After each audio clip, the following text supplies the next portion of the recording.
ঘটনাটি খুব সাদামাটাভাবে দেখলে হবে না। ইসলামের বিরুদ্ধে ষড়যন্ত্র নবীর জন্মের আগের থেকে হয়েছে।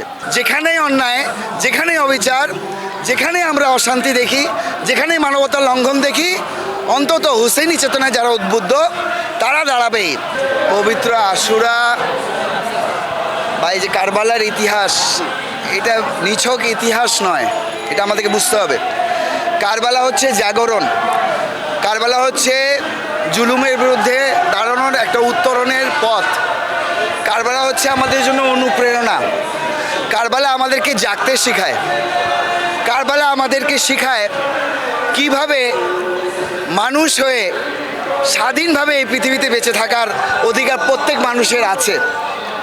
সুতরাং কারবালার মেসেজ, কারবালার শিক্ষা, যার কারবালার থেকে কারবালার শিক্ষা নেওয়ার দরকার সে নিতে থাকে এবং কিয়ামত পর্যন্ত নিতে থাকবে ইনশাআল্লাহ। কারবালার প্রত্যেকটা দিনই, আমরা বলি যে প্রত্যেক দিনই আশুরা, প্রত্যেকটি ভূমি কারবালা।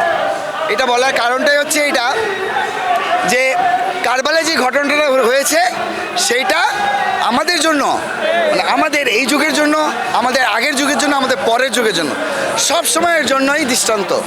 যখনই কোনো জায়গায় অন্যায় হবে তখনই এইটা একটা কারবালা আমাদেরকে ওই জায়গাটায় আশুরার যে ঘটনা, আশুরার যে ইমাম হোসেন যে করণীয় আমাদেরকে নির্ধারণ করে দিয়ে গেছেন, যে দিক নির্দেশন দিয়ে গেছেন, সেটাই হচ্ছে আমাদের জন্য করণীয়।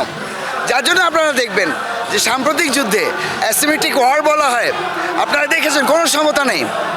ইমাম হোসেনের ৭২ জন নিয়ে পৃথিবীতে কোন যুদ্ধ হয়েছে? ৯ লাখ লস্করের বিরুদ্ধে ৭২ জনের। আপনারা কোনো যুদ্ধ দেখেছেন? ৯ লাখ লোকের বিরুদ্ধে ৭২ জনের যুদ্ধ হয়? তো বুঝতে হবে এটা মনস্তাত্ত্বিক বিজয়, এটা ইসলাম কর্তৃক নির্ধারিত এলাহি নিজাম, এটা আল্লাহর তরফ থেকে প্রদত্ত একটি গাইডলাইন আমাদের জন্য, যা কিয়ামত পর্যন্ত আমাদের জন্য দৃষ্টান্ত হয়ে থাকবে। এই কারবালার আজকে এই দাঁড়ানোটা আমাদের, সেটাকেই আমরা প্রতীকী হিসেবে দাঁড়াই। কিন্তু শুধু প্রতীকী হিসেবে আমরা দাঁড়াই না, যেখানেই অন্যায়, যেখানেই অবিচার, যেখানেই আমরা অশান্তি দেখি, যেখানেই মানবতার লঙ্ঘন দেখি, অন্তত হুসেইনি চেতনায় যারা উদ্বুদ্ধ তারা দাঁড়াবেই, তারা কথা বলবেই। এটাই হচ্ছে আমাদের আশুরা থেকে পাওয়া। আলহামদুলিল্লাহ আমাদের এই মিছিলটা মোহাম্মদপুর থেকে শিয়া মসজিদ থেকে বের হয়েছে। এর ভিতরে মাঝখানে মিরপুর কারবালা মার্কাজি ইমাম বারগা থেকে যুক্ত হয়েছেন। আমরা সামনে গিয়ে পুরানা পল্টন, আমাদের মগবাজে ইমাম বারগা, আমরা আরও অন্যান্য মার্গারগুলো একসাথে মিলিত হয়ে আমরা সামনে যে প্রধানমন্ত্রী কার্যালয়ের পিছনে আমাদের যে জায়গাটি রয়েছে সেই জায়গায় গিয়ে এটা সমাপ্ত হবে আজকের এই দিনের অনুষ্ঠান। ইসলামে অনেক ধরনের ৮, ৯টা, 10টা যে কথা বলা হয়, আমরা ওই তর্কে যেতে চাই না, আমরা ওই ইতিহাস বিশ্লেষণে যেতে চাই না। সেটা আমাদের বিষয় না।